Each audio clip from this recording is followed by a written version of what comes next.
आइए शुरू करते हैं आज साइमन सिनेक की book start with your why से। अब जैसे कि किताब का नाम है क्यों से शुरुआत, तो इसका मतलब है कि किसी भी काम को लेकर के हम एक पर्पस के साथ हमेशा आगे बढ़े। आपने कंपनी क्यों शुरू की थी? आप लीडर क्यों बनना चाहते हैं? क्या जिंदगी में आपका कोई पर्पस है? अगर है तो क्या? ये सारे के सारे सवाल फिजूल यानी कि बेकार नहीं है। आपको ना ये बहुत ही काम के लगेंगे जब आपको ये पता चल जाएगा कि कई मल्टी मिलियन कंपनीज इसीलिए सक्सेसफुल हो पाई क्योंकि वो एक खास पर्पस के लिए बनाई गई थी। उन्होंने अपनी शुरुआत वाई के साथ की, यानी कि क्यों के साथ। और वैसे भी इस किताब का सब टाइटल है कैसे ग्रेट लीडर्स ने लोगों को एक्शन लेने के लिए इंस्पायर किया। ग्रेट लीडर्स से हमारा मतलब सिर्फ उन लोगों से नहीं है जो कि पॉलिटिक्स में है, बल्कि उन सभी लोगों से है जो किसी भी इंडस्ट्री की बड़ी बड़ी कंपनीज में बड़ी पोस्ट पर होते हैं। अब जैसे कि एप्पल एक लीडिंग कंप्यूटर ब्रांड है, लेकिन बाद में ये मोबाइल और छोटे इलेक्ट्रॉनिक्स इंडस्ट्री में भी उतर गया। तो ऐसा क्यों?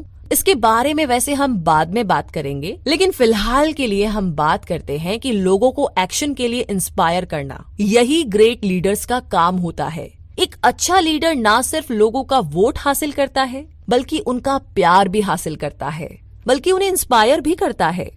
तो ठीक वैसे ही लीडिंग कंपनीज भी लोगों को अपना कस्टमर बनाती है और साथ ही उन्हें इंस्पायर भी करती है।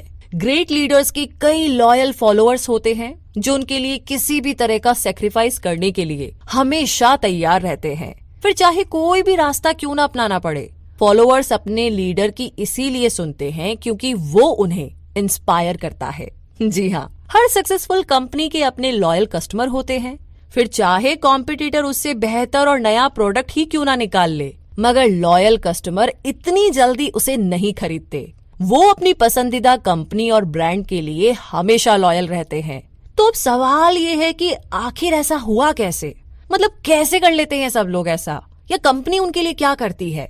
कैसे उस कंपनी ने इतने लॉयल कस्टमर बनाए? मतलब कुछ तो करा होगा। बिल्कुल ऐसा इसीलिए हुआ क्योंकि उस कंपनी ने वाई के पर्पस के साथ शुरुआत की थी। तो अब इसे समझने के लिए हम कुछ बातों पर फोकस करते हैं। सबसे पहले मैनिपुलेशन वर्सेस इंस्पिरेशन। कहने का मतलब ये कि मोटोरोला ने अपना flip top phone model Razr 2004 में निकाला था। कई हॉलीवुड सेलिब्रिटीज और प्राइम मिनिस्टर ने भी ये नया फोन खरीदा। तो मोटोरोला के लिए तो ये बहुत ही बड़ी सक्सेस थी।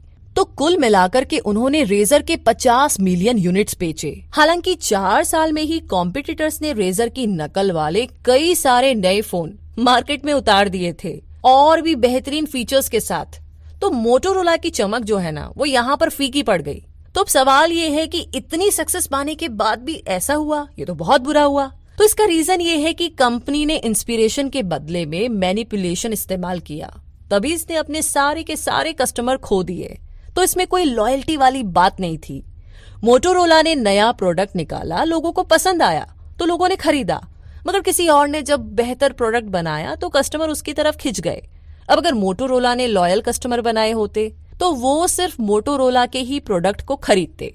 तो मुद्दा मामला ऐसा है कि जो मोटोरोला ने रेजर के साथ में किया वो सिर्फ एक नॉवेल्टी थी, एक तरह का मैनिपुलेशन। मगर लॉयल्टी पाने के लिए कुछ बड़ा सोचना पड़ता है, लोगों को इंस्पायर करना पड़ता है, जो कि इतना आसान नहीं है। जी हाँ, जब आप लोगों को मैनिपुलेट करोगे तो वो बस थोड़े से टाइम के लिए ना आपको फॉलो कर लेंगे।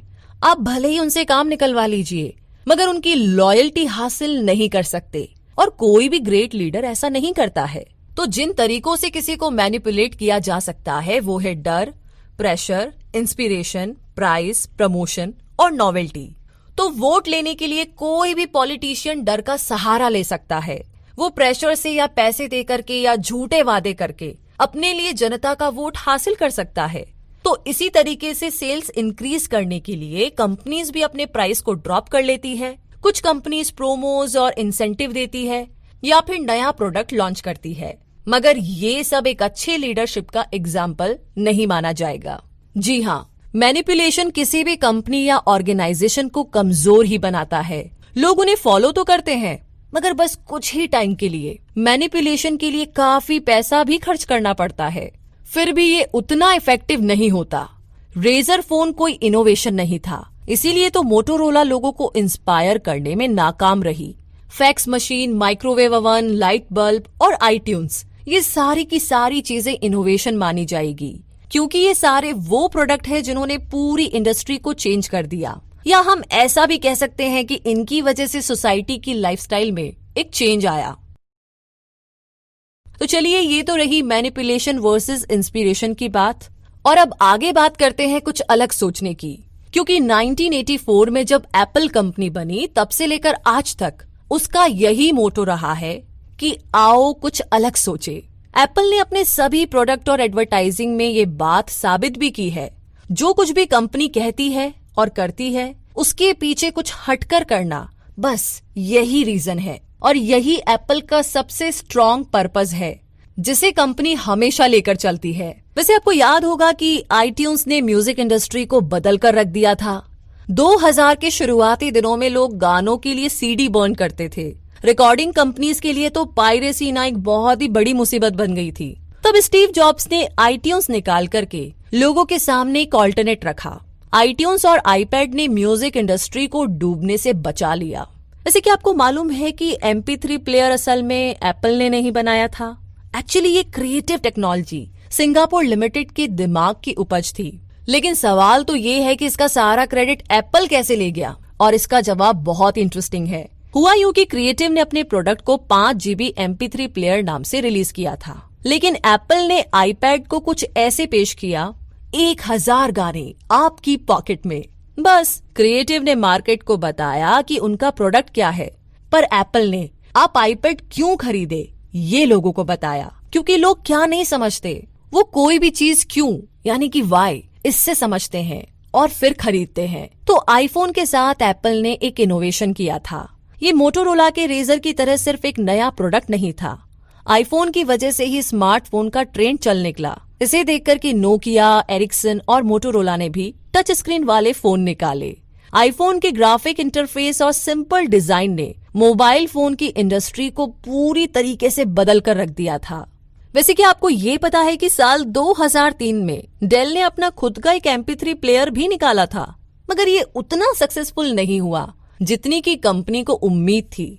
और इसका रीजन यही था कि डेल को लोग एक ऐसी कंपनी के रूप में जानते हैं जो कि सिर्फ कंप्यूटर बनाती है। अब ऐसे में उसके मोबाइल या MP3 प्लेयर खरीदना लोगों के तो गले ही नहीं उतरा, और कुछ सालों के बाद में डेल ने आखिरकार अपने नए प्रोडक्ट मार्केट से हटा दिए।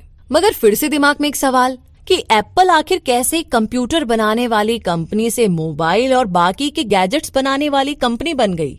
और वो इसलिए क्योंकि एप्पल का एक ही मकसद था, कुछ अलग सोचना। और यही वजह है कि जो भी प्रोडक्ट कंपनी बनाती है उन सब के पीछे कुछ अलग करने की सोच ही काम करती है। मतलब उनका वाई करता है, उनका पर्पस करता है।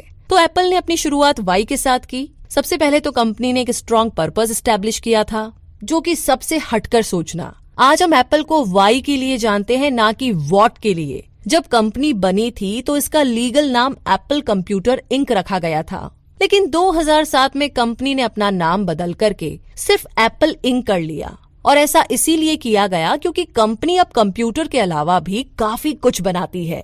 तो ना सिर्फ कंप्यूटर इंडस्ट्री में बल्कि छोटी इलेक्ट्रॉनिक्स इंडस्ट्री और मोबाइल फोन में भी एप्पल ने अपनी लीडरशिप कायम की। उन्होंने हमेशा अपना पर्पस बनाए रखा, तो इस बात से कोई भी फर्क नहीं पड़ता था कि वो क्या बना रहे हैं। एप्पल ने इनोवेशन करके और दूसरी इंडस्ट्रीज में चेंज लाकर वो कर दिखाया जो HP और डेल कंप्यूटर नहीं कर सके। HP और डेल ने भी एप्पल की तरह बनने की काफी कोशिश की थी, मगर बन नहीं पाए और बस वो कंप्यूटर बनाने तक ही सिमट कर रह गए। तो ये थी अलग सोच के पीछे की कहानी। और अब बात करते हैं गोल्डन सर्कल के बारे में। कहने का मतलब ये कि HP और डेल जैसी कंपनियां वॉट से शुरुआत करती है, दोनों बढ़िया फीचर वाले प्रोडक्ट को लॉन्च करती है, फिर भी उनके इतने लॉयल कस्टमर नहीं है जितने की एप्पल के हैं। वैसे ऐसा नहीं है कि मार्केट में अच्छे कंप्यूटर्स नहीं है, एक से बढ़कर एक बढ़िया कंप्यूटर बढ़िया फीचर्स के साथ मार्केट में मिलते हैं। फिर भी मैक लवर्स सिर्फ एप्पल को सबसे पहले चुनेंगे, क्योंकि जब आप लोगों को बताते हैं कि आपका प्रोडक्ट क्या है तो लोग उसके बढ़िया फीचर्स को एप्रिशिएट करते हैं।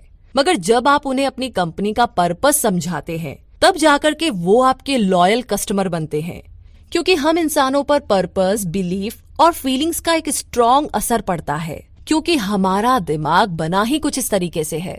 जिस बात पर कस्टमर बिलीव करते हैं और अगर आपकी कंपनी भी उसी बात पर बिलीव करती है तो कस्टमर कंपनी के लॉयल हो जाते हैं। और जब कंपनी के एम्प्लॉयज भी उस पर्पस को फील करने लगते हैं तो उन्हें अपने काम में और भी ज्यादा मोटिवेशन मिलती है। तो अगर आपके पास स्ट्रॉन्ग पर्पस है तो यकीनन आप लोगों को इंस्पायर करके उन्हें लीड कर सकते हैं। तब इस बात से कोई फर्क नहीं पड़ता कि आप क्या कर रहे हैं। तो इसे समझने के लिए आप इमेजिन कीजिए एक सर्कल को जिसके सेंटर में वाई लिखा है, यानी कि क्यों लिखा है। ये वाई कंपनी का पर्पस बताता है। और उसके बाद जो अगला लेवल है वो है हाउ, यानी कि कैसे, जिसका मतलब है कि प्रोडक्ट बनाने के लिए कंपनी प्रोसेस और डिसीजन कैसे लेती है। और लास्ट में इमेजिन कीजिए इस सर्कल का जो आउटर लेवल है वहां पर लिखा हुआ है व्हाट, यानी कि क्या, कि वो प्रोडक्ट या सर्विस क्या है जो कंपनी प्रोवाइड कर रही है। तो चलिए हम इसे थोड़ा और अच्छे से समझते हैं। जरा इमेजिन कीजिए कि आपको एक नया बिजनेस आइडिया आया और आपको अब उसके लिए 2 लाख रुपए चाहिए। तो क्या आप उसमें पैसे इन्वेस्ट कर देंगे? हम में से ज्यादातर लोग ना इस डिसीजन से कतराएंगे, मतलब 10 बार सोचेंगे। लेकिन जरा आप सोचिए कि आपके पेरेंट्स की, आपके भाई बहन या फिर कोई आपका जो क्लोज वन है उसे एक जानलेवा बीमारी है और उसके इलाज के लिए आपको 2 लाख रुपए चाहिए। तो आप क्या करेंगे? तो इसका जवाब ये है कि आप कहीं ना कहीं से भी 2 लाख रुपए का इंतजाम कर लेंगे। फिर चाहे उसके लिए आपको अपना लैपटॉप बेचना पड़े, गहने बेचने पड़े या आपका घर ही क्यों ना बेचना पड़े। तो अब हम अगर इसी इमोशन से बाहर आकर सोचे कि आखिर ये क्या हुआ। इन दोनों केसेस में हम ही थे, दोनों केसेस में हमें 2 लाख रुपए ही चाहिए थे, वो भी सेम था। बस सिर्फ हमारा जो वाई है, यानी कि जो क्यों है, यहाँ पर वो बदल गया, यानी कि हमारा पर्पस बदल गया। पहले केस में हमारा वाई था एक बिजनेस आइडिया और दूसरे केस में हमारा वाई था हमारे किसी अपने की जान बचाना। तो कहने का मतलब ये है कि एप्पल जैसी कंपनीज इसीलिए सक्सेसफुल होती है क्योंकि वो पहले अपना पर्पस यानी कि वाई बताती है और उसके बाद आता है व्हाट, यानी कि प्रोडक्ट के बारे में बताती है। जो कुछ एप्पल करती है उसके कोर में एक पर्पस होता है और वो पर्पस है कुछ अलग सोचना। और कस्टमर ये बात बहुत अच्छे से समझते हैं, तभी तो उन्हें एप्पल के हर प्रोडक्ट में वो पर्पस दिखाई देता है जो कि उन्हें खरीदने के लिए इंस्पायर करता है। यहाँ कस्टमर इसीलिए लॉयल है क्योंकि वो भी एप्पल की तरह ही कुछ अलग सोचने पर बिलीव करते हैं। अगर आप लीड करना चाहते हैं तो ये मत सोचिए कि आप लोगों को क्या दे सकते हैं। आप वाई से शुरुआत करें, क्यों से शुरुआत करें, लोगों को अपना पर्पस बताएं। अगर लोग भी उसी पर्पस पर बिलीव करते हैं जो आपका है तो यकीनन वो आपके लॉयल बन जाएंगे। वो आपसे इंस्पायर होकर के आपको फॉलो करने लगेंगे। इस इम्पोर्टेंट कॉन्सेप्ट को हमेशा याद रखिए। इसे गोल्डन सर्कल कहते हैं। इसमें वाई है आपका पर्पस, हाउ है प्रोसेस और व्हाट है आपका प्रोडक्ट। तो ये है गोल्डन सर्कल की बात। तो अब आगे थोड़ा और बढ़ते हैं और बात करते हैं कॉफी से कुछ बढ़कर। कहने का मतलब ये कि सेंस ऑफ बिलोंगिंगनेस हम इंसानों में पैदाइशी होता है। हम हमेशा सेफ और कनेक्ट फील करना चाहते हैं। ये एक ह्यूमन नीड है कि हम अपने आसपास से जुड़े रहना चाहते हैं।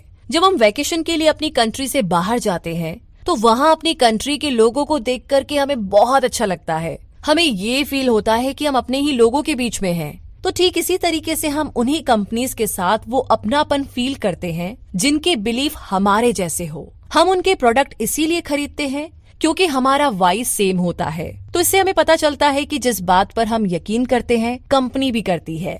तो वो प्रोडक्ट्स और ब्रांड्स हमें बिलोंगिंग की फील कराते हैं और हम इस तरीके से कंपनी के बाकी कस्टमर से भी कनेक्टेड फील करने लगते हैं। तो वाई से अपनी कंपनी या ऑर्गेनाइजेशन की शुरुआत करने से ज्यादा इम्पैक्ट पड़ता है क्योंकि हम इंसान अपना हर काम फीलिंग्स की वजह से ही करते हैं। ये गोल्डन सर्कल काफी ज्यादा इफेक्टिव है क्योंकि ये हमारे दिमाग के मेजर लेवल से रिलेट करता है। आप क्या बनाते हैं इससे ज्यादा आप क्यों बनाते हैं, इस बात का असर लोगों पर पड़ता है। इसे समझ सकते हैं आप स्टारबक्स से। कहने का मतलब ये कि जो स्टारबक्स ऑफर करता है वो व्हाट उनका प्रोडक्ट कॉफी है, मगर उनका पर्पस वाई है, लोगों को कॉफी पीते हुए कंफर्टेबल फील करवाना। तो ये सब जानते हैं कि स्टारबक्स अपने कस्टमर को एक नाइस फीलिंग और नाइस एक्सपीरियंस देता है। यूं तो बाकी कॉफी शॉप्स भी हैं जहां लोग बैठ करके बढ़िया कॉफी पी सकते हैं, लेकिन फिर भी लोग फीलिंग्स की वजह से स्टारबक्स को चूज करते हैं। हॉवर्ड शुल्ट्ज स्टारबक्स के फाउंडर नहीं है। उन्होंने 1982 में इस कंपनी को ज्वाइन किया था। ये सिएटल में स्टारबक्स की सबसे पहली ब्रांच खुलने के 10 साल बाद की बात है। लेकिन हम आज स्टारबक्स को जिस चीज के लिए जानते हैं वो हॉवर्ड शुल्ट्ज की वजह से ही है। जी हाँ, ये उन्हीं की सोच थी कि स्टारबक्स एक कॉफी से कहीं ज्यादा बढ़कर है। शुल्ट्ज कंपनी के तीनों फाउंडर की वजह से फ्रस्ट्रेट हो गए थे, क्योंकि जो वो देख रहे थे वो तीनों फाउंडर नहीं देख पा रहे थे। जेफ सीगल, जेरी बॉल्डविन और गार्डोन बावलार कस्टमर को सिर्फ कॉफी बीन्स बेचकर के ही खुश थे। शुल्ट्ज इटली के एस्प्रेसो बार्स से काफी ज्यादा इंस्पायर थे। वो अपने कस्टमर को एक ऐसा कंफर्टेबल प्लेस देना चाहते थे जहां बैठ करके वो आराम से कॉफी के सिप ले सके। शुल्ट्ज स्टारबक्स को लोगों के लिए एक थर्ड स्पेस बनाना चाहते थे, जो आराम के कुछ पल गुजारने के लिए घर और ऑफिस के अलावा एक और जगह हो। शुल्ट्ज के स्टारबक्स ज्वाइन करने से पहले यूनाइटेड स्टेट्स में बहुत कम कॉफी शॉप्स हुआ करती थी, वो भी कुछ यूनिवर्सिटीज के अंदर। लेकिन स्टारबक्स के आने से यूनाइटेड स्टेट्स में कॉफी पीना एक कल्चर बन गया। इसने एक कॉफी पीने का नया माहौल बना दिया, जहां बैठकर के लोग रिलैक्स कर सकते हैं, किताबें पढ़ सकते हैं, अपने लैपटॉप पर काम कर सकते हैं या फिर दोस्तों के साथ गप्पे मार सकते हैं। और ये सब हॉवर्ड शुल्ट्ज के स्ट्रॉन्ग विजन की वजह से ही पॉसिबल हुआ। उनके पास स्टारबक्स को चलाने का एक पर्पस था। इन 10 सालों में स्टारबक्स के शॉप्स की गिनती 1000 से बढ़कर के 13,000 ब्रांचेस से ऊपर पहुंच गई है। हॉवर्ड शुल्ट्ज एक ग्रेट लीडर है, क्योंकि उन्होंने वाई से शुरू किया। वो स्टारबक्स में एक पर्पस के साथ आए थे। वो लोगों को कंफर्टेबल फील करवाना चाहते थे और लोगों ने एक्चुअली में इस फील को रिलेट भी किया और उनके लॉयल कस्टमर बन गए। बेशक और भी कॉफी शॉप्स होगी जहां पर बढ़िया कॉफी मिलती है, लेकिन स्टारबक्स ने अपनी एक अलग पहचान बना ली है। इसने कॉफी पीने का एक नया कल्चर निकाला जिसे लोगों ने बहुत पसंद किया, और ये इसकी सक्सेस का सीक्रेट है। तो हम कह सकते हैं कि स्टारबक्स ने सोसाइटी बदल दी। जी हाँ, अपने वाई से। और अगला नाम है हार्ले डेविडसन का। कहने का मतलब ये कि आपने क्या कभी किसी आदमी को हार्ले डेविडसन के टैटूज के साथ देखा है? आखिर क्यों कोई किसी कंपनी के लोगो का टैटू अपनी बॉडी में बनवाएगा? क्या लोग अपनी बॉडी पर किसी और कंपनी का भी टैटू बनवाते हैं? एक्चुअली लोग हार्ले डेविडसन का टैटू अपनी बॉडी पर इसलिए बनवाते हैं क्योंकि हार्ले डेविडसन को अपना पर्पस लोगों को समझाना बड़े अच्छे से आता है। हार्ले डेविडसन का ये लोगो एक बिलीफ का सिंबल बन गया है, और अमेरिका में तो ये टैटू काफी कॉमन है। जो लोग हार्ले चलाते हैं उनके लिए हार्ले सिर्फ एक ब्रांड नहीं बल्कि लाइफस्टाइल है, और हार्ले ने ये मुकाम अपने कई सालों की मेहनत, कंसिस्टेंसी, डिसिप्लिन और क्लैरिटी से पाया है। जो कुछ भी हार्ले डेविडसन करता है और कहता है वो उसके बिलीफ के साथ चलता आ रहा है। उसमें कोई चेंज नहीं आया कभी भी। कंपनी ने अपने कुछ उसूल बनाए थे जिन्हें वो आज तक फॉलो करती आ रही है। कंपनी ने अपना एक क्लियर पर्पस रखा था जिसे उसने लोगों तक पहुंचाया। लोगों ने उनकी बात समझी और इंस्पायर हुए।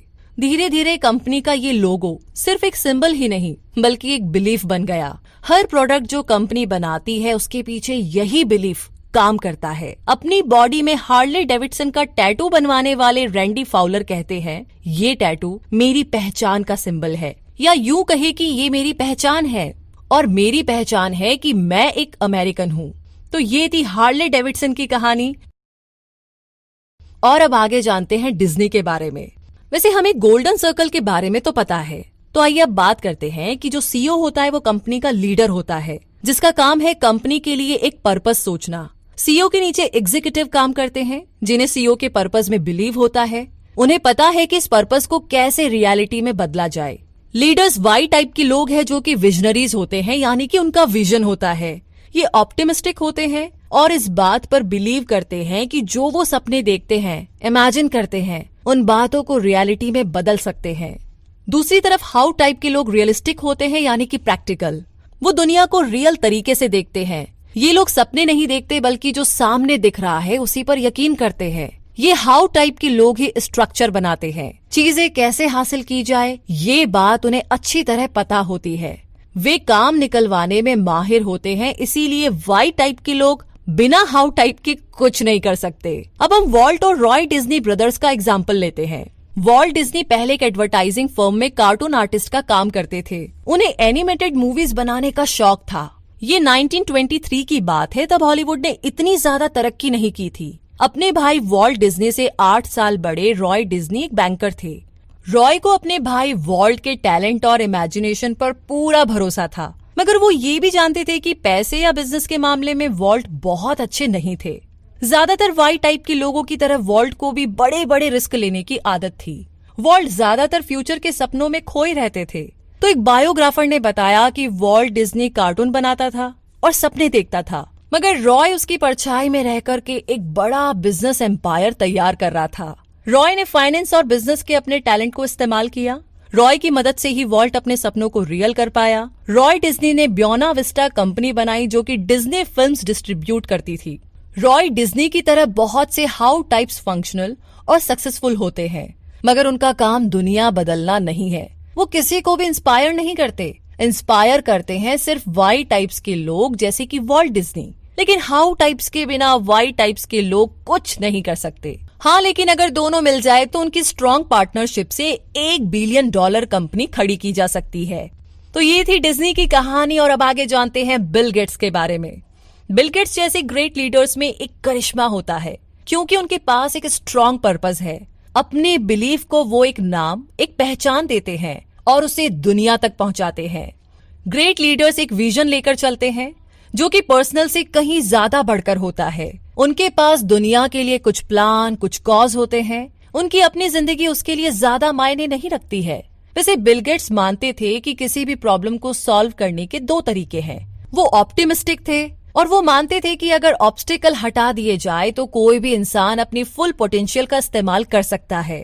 वे उन्हें इस बात पर भी पूरा यकीन दिलाते थे कि अगर लोगों को यूजफुल टूल्स दिए जाए तो वे सक्सेसफुल बन सकते हैं। इसमें कोई शक नहीं। हर घर में, हर डेस्क में कंप्यूटर हो, बस यही बिल गेट्स का विजन है और उन्होंने अपना ये विजन माइक्रोसॉफ्ट बना करके पूरा किया।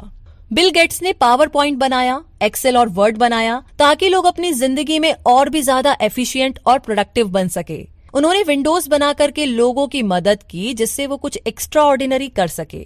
बिल गेट्स के पास एक विजन था कि लोग टेक्नोलॉजी की मदद से अपनी लाइफ में इम्प्रूवमेंट ला सके। माइक्रोसॉफ्ट छोड़ने के बाद भी बिल गेट्स अपने विजन को लेकर के हमेशा चलते रहे।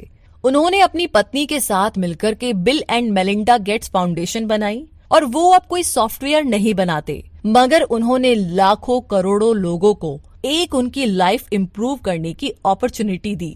बिल गेट्स मानते थे कि गरीब लोगों को अपॉर्चुनिटी देने से उन्हें खुद को ऊपर उठाने का मौका मिलेगा, उन्हें एम्पावर करने का ये जरिया बन सकता है। बिल गेट्स ने अपना वॉट चेंज किया, मगर उनका पर्पस और उनका विजन कभी नहीं बदला।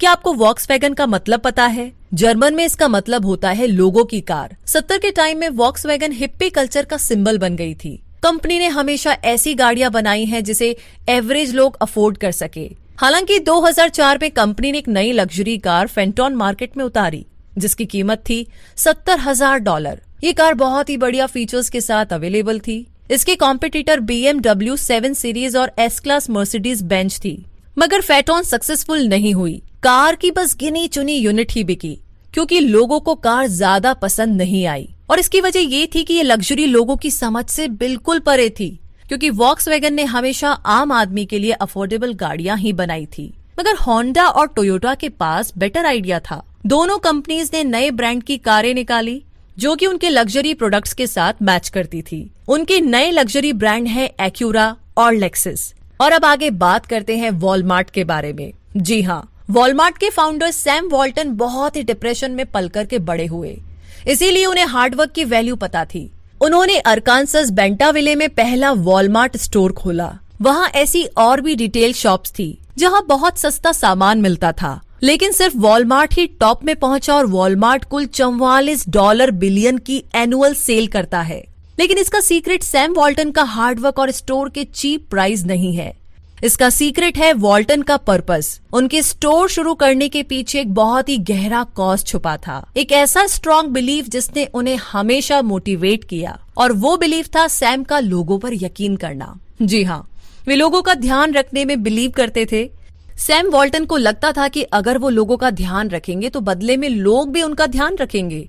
जितना वॉलमार्ट अपने एम्प्लॉयज, अपने कस्टमर और अपनी कम्युनिटी को देते थे, बदले में उससे कहीं ज्यादा वॉलमार्ट को मिलता था। जी हाँ, सैम वॉल्टन वीकेंड्स पर भी काम करते थे। वो अपने पिकअप ट्रक खुद ही चलाते थे। वो अपने हर एम्प्लॉय का बर्थडे याद रखते थे और इतना ही नहीं, वो बहुत ही हम्बल भी थे। उन्होंने अपनी सारी जिंदगी लोगों की सेवा के लिए डेडिकेट कर दी थी। जो सैलरी वो लेते थे वो सालाना लगभग $3.5 लाख से भी कम थी। सैम वॉल्टन का पर्पस यही था कि वो लोगों को सर्व करना चाहते थे। ये पर्पस उनकी अपनी जिंदगी से बड़ा था और यही वजह है कि जो वॉलमार्ट शॉपिंग की दुनिया में इतना सक्सेसफुल रहा। वॉलमार्ट सैम वॉल्टन के इसी पर्पस को पूरा करने के लिए बना था। 5 अप्रैल 1992 यानी कि 1992 में बोन मैरो कैंसर की वजह से सैम वॉल्टन इस दुनिया से चल बसे। उनके मरने के बाद उनके बड़े बेटे एस रॉबिन्सन वॉल्टन वॉलमार्ट के चेयरमैन बने। रॉबिन्सन ने कहा कि कंपनी की पॉलिसी, कंट्रोल और डायरेक्शन सब कुछ पहले की तरह ही चलता रहेगा, मगर ऐसा नहीं हुआ। सैम वॉल्टन की मौत के बाद वॉलमार्ट में काफी चेंजेस आए। कई कस्टमर और एम्प्लॉयज ने बदसलूकी की कंप्लेंट्स की। कुछ टाइम के बाद वॉलमार्ट का बंटवारा हो गया और कॉस्टको नाम से एक नया रिटेल शॉप खोला गया। तो सैम वॉल्टन के जाने के बाद में कोई भी सीईओ उनके पर्पस को बरकरार नहीं रख पाया। लोगों को सर्व करने का सैम का बिलीफ और किसी के पास नहीं था। तो रिजल्ट ये रहा कि धीरे धीरे वॉलमार्ट अपनी रेपुटेशन खोता चला गया। 2009 में माइकल टी ड्यूक नए सीईओ बने, जिनकी सैलरी ईयरली लगभग $5.5 मिलियन है। तो कहने का मतलब ये है कि स्टीव जॉब्स, बिल गेट्स और सैम वॉल्टन जैसे ग्रेट लीडर्स ने अपने वाई को एक नई पहचान दी। जब जॉब्स ने एप्पल छोड़ा, गेट्स ने माइक्रोसॉफ्ट और वॉल्टन ने वॉलमार्ट, तो इन सभी कंपनीज के कामकाज में गड़बड़ होने लगी, क्योंकि अपने ग्रेट लीडर के बिना कंपनी अपना पर्पस भूल गई थी। सिर्फ ग्रेट क्रेडेंशियल का होना ही जरूरी नहीं है। हर कंपनी के आने वाले सीईओ को अपने ग्रेट लीडर से इंस्पायर होना बहुत जरूरी है। उसे उस बात पर पूरी तरह बिलीव होना चाहिए जिस पर कंपनी के फाउंडर को बिलीव है। अगर ऐसा नहीं होगा तो कंपनी कभी भी अपना पर्पस क्लियर नहीं कर पाएगी और धीरे धीरे उसकी रेपुटेशन भी खो जाएगी। तो लेसन यही है कि किसी भी ऑर्गेनाइजेशन में उसके पर्पस बहुत डीपली रूटेड हो।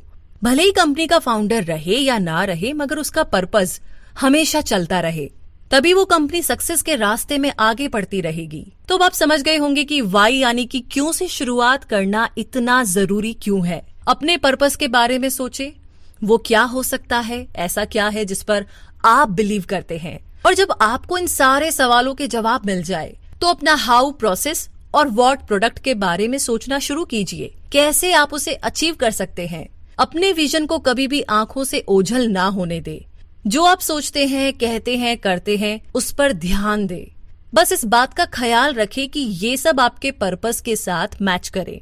एक और बात याद रखें कि आपका पर्पस जितना बड़ा होगा उतनी ही ज्यादा आपको सक्सेस मिलेगी। तो दोस्तों, इसी के साथ start with your why summary यहीं पर समाप्त होती है। तो रिव्यू सेक्शन में प्लीज लिख करके हमें जरूर बताइएगा कि आपको ये समरी कैसी लगी और अगले हफ्ते आप कौन सी समरी सुनना चाहेंगे। वैसे अगर आपको हमारी मेहनत पसंद आई है तो आप हमें अपना ढेर सारा प्यार दिखा सकते हैं गूगल प्ले में रिव्यू देकर। तो यूं ही गीगल को सुनते रहिए और ये समरीज बाकी सबके साथ शेयर करते रहिए। तो मिलते हैं फिर से नई समरी के साथ। तब तक के लिए जय हिंद।